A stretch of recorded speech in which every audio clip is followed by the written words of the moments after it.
Puji Tuhan, saudara-saudara, kita bertemu kembali dan kita akan dengarkan lagi kebenaran dari firman Tuhan. Sebelumnya saya mengajak kita semua untuk berdoa bersama terlebih dahulu. Tuhan Yesus, kami datang kepadamu, hati kami bersyukur, berterima kasih untuk segala kemurahan Tuhan yang terjadi dalam hidup kami. Kami masih dapat mendengarkan firman-Mu sampai saat ini Tuhan, dan itu semua karena kemurahan dan kebesaran Tuhan. Hati kami siap untuk mendengarkan firman-Mu. Mari berbicaralah kepada kami ya Tuhan. Kami menyerahkan semuanya ke dalam tangan Tuhan. Di dalam nama Tuhan Yesus Kristus kami sudah berdoa. Haleluya. Amin. Saudara-saudara, saya mengajak kita semua untuk membaca Alkitab kita dari Kisah Para Rasul 11, pasal yang ke-11, ayat 19 sampai dengan 26. Kalau saudara sudah mendapatkannya, saya akan bacakan buat kita semua. Kisah Para Rasul 11, ayat 19 sampai 26. Sementara itu, banyak saudara-saudara telah tersebar karena penganiayaan yang timbul sesudah Stefanus dihukum mati. Mereka tersebar sampai ke Fenisia, Siprus, dan Antiokhia. Namun mereka memberitakan Injil kepada orang Yahudi saja. Akan tetapi di antara mereka ada beberapa orang Siprus dan orang Kirene yang tiba di Antiokhia dan berkata-kata juga kepada orang-orang Yunani dan memberitakan Injil bahwa Yesus adalah Tuhan. Dan tangan Tuhan menyertai mereka dan sejumlah besar orang menjadi percaya dan berbalik kepada Tuhan. Maka sampailah kabar tentang mereka itu kepada jemaat di Yerusalem. Lalu jemaat itu mengutus Barnabas ke Antiokhia. Setelah Barnabas datang dan melihat kasih karunia Allah, bersukacitalah ia. Ia menasihati mereka supaya mereka semua tetap setia kepada Tuhan. Karena Barnabas adalah orang baik, penuh dengan Roh Kudus dan iman, sejumlah orang dibawa kepada Tuhan. Lalu pergilah Barnabas ke Tarsus untuk mencari Saulus dan bertemu dengan dia. Ia membawanya ke Antiokhia. Mereka tinggal bersama-sama dengan jemaat itu 1 tahun lamanya, setelah mengajar banyak orang, sambil mengajar banyak orang. Di Antiokhia lah murid-murid itu untuk pertama kalinya disebut Kristen. Haleluya. Saudara-saudara, kita mengerti cerita tentang Syahid pertama di Perjanjian Baru. Ia adalah Stefanus. Ia mati karena imannya kepada Tuhan. Tapi setelah Stefanus mati, murid-murid, orang-orang percaya kepada Tuhan, bukan menjadi takut akan aniaya itu. Tapi mereka tersebar ke seluruh penjuru, ke banyak daerah, tapi mereka juga menginjil, bersaksi, menceritakan, mengabarkan tentang Injil kebenaran Tuhan. Menceritakan tentang Yesus yang mati di salib. Hal ini yang melatar belakangi tersebarnya murid-murid ke banyak tempat, saudara-saudara. Dan ini sesuai dengan amanat agung Tuhan Yesus Kristus sebelum ia naik ke sorga. Dalam Matius 28 ayat 19 katakan, karena itu pergilah, jadikanlah semua bangsa muridku, dan baptislah mereka dalam nama Bapa dan Anak dan Roh Kudus. Yesus katakan bahwa murid-murid harus menceritakan, harus mengabarkan, harus bersaksi kepada semua orang sampai ke ujung bumi tentang Tuhan Yesus Kristus. Dan ini terjadi setelah Stefanus mati, saudara-saudara. Kisah Para Rasul pasal yang ke-11 ayat 21 mengatakan, tangan Tuhan menyertai murid-murid dan sejumlah besar orang menjadi percaya dan berbalik kepada Tuhan. Tangan Tuhan berbicara tentang kekuatan Tuhan. Jika Tuhan beserta dengan kita, saudara-saudara, apapun tidak akan dapat menghalangi kita untuk melakukan firman Tuhan.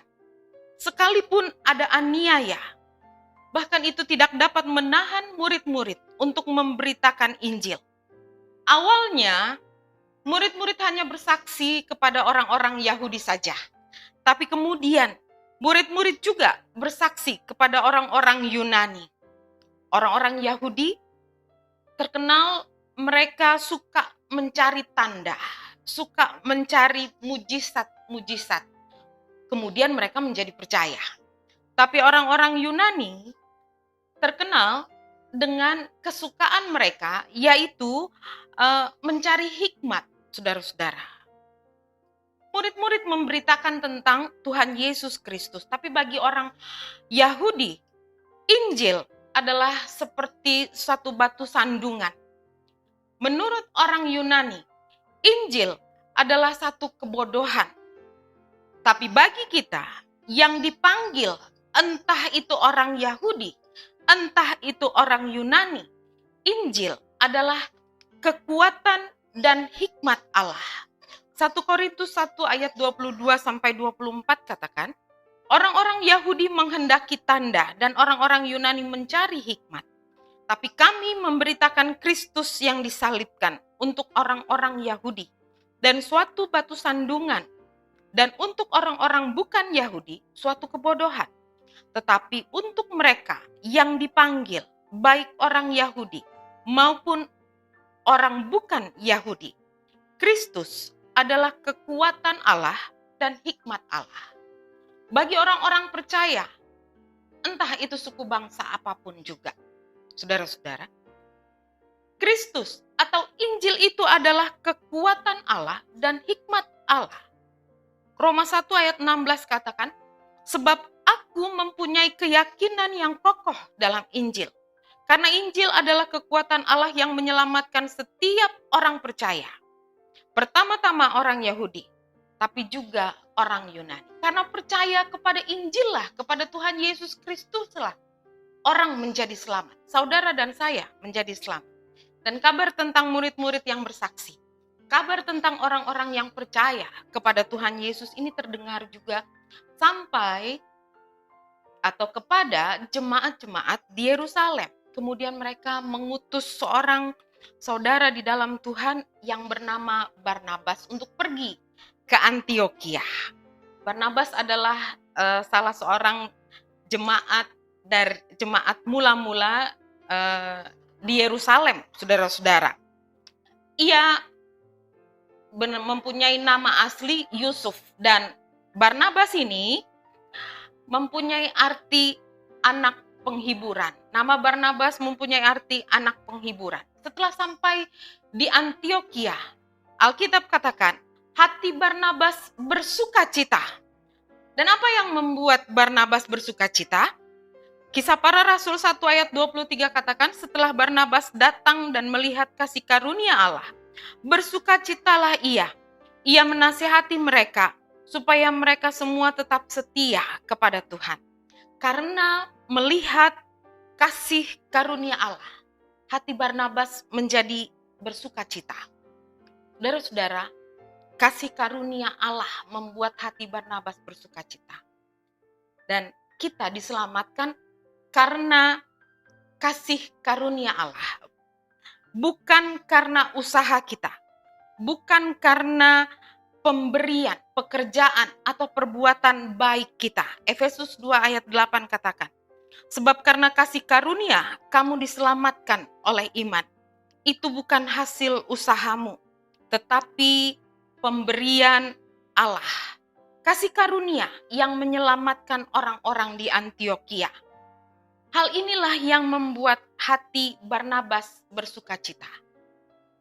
Kasih karunia Allah yang menobatkan atau membuat orang bertobat, menghasilkan satu sukacita yang besar bagi orang-orang yang bersaksi kepada Tuhan. Barnabas menjadi bersukacita. Dia senang sekali melihat orang-orang di Antiokhia menjadi percaya kepada Tuhan. Saudara-saudara, kita mengerti bahwa kita pun adalah murid-murid Tuhan. Kita yang sudah diselamatkan oleh karena kasih karunia Allah, oleh pemberian Allah, bukan karena usaha atau pekerjaan kita. Dan biarlah kita juga sama seperti murid-murid yang lain, berani bersaksi tentang Tuhan Yesus, berani menyatakan sikap kita bahwa kita adalah anak Allah. Sikap walaupun berbeda dengan orang-orang dunia, tapi orang dunia dapat melihat, orang dunia dapat menilai, orang dunia dapat kemudian percaya kepada Tuhan lewat perbuatan, lewat kesaksian, lewat cara hidup kita, saudara-saudara. Dan kalau ada orang yang bertobat, sama seperti sorga bersorak-sorai kalau ada satu jiwa bertobat. Itu akan membuat hati kita bersuka cita. Biarlah kita menjadi seperti Barnabas yang bersuka cita karena orang lain. Kemudian Alkitab menceritakan, ia memanggil Saulus, saudara-saudara, untuk tinggal di Antioquia bersama-sama dengan dia. Untuk apa? Untuk menasehati orang-orang percaya. Tidak berhenti sampai di sudah percaya lalu selesai. Tapi ada tanggung jawab yang kemudian Barnabas kerjakan dengan sepenuh hati. Apa itu? Menasehati orang-orang yang percaya itu untuk hidup sesuai dengan kehendak Tuhan. Dan inilah tugas kita, saudara-saudara. Yesus yang telah mati bagi kita, dia yang sudah menyelamatkan kita, dia yang sudah memberikan keselamatan itu dengan menyerahkan hidupnya bagi kita. Kita harus menghargai hal itu.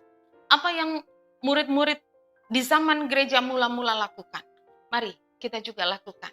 Hidup bersaksi untuk kemuliaan dan kebesaran nama Tuhan. Puji Tuhan. Mari saudara-saudara kita tundukkan kepala, kita akan berdoa.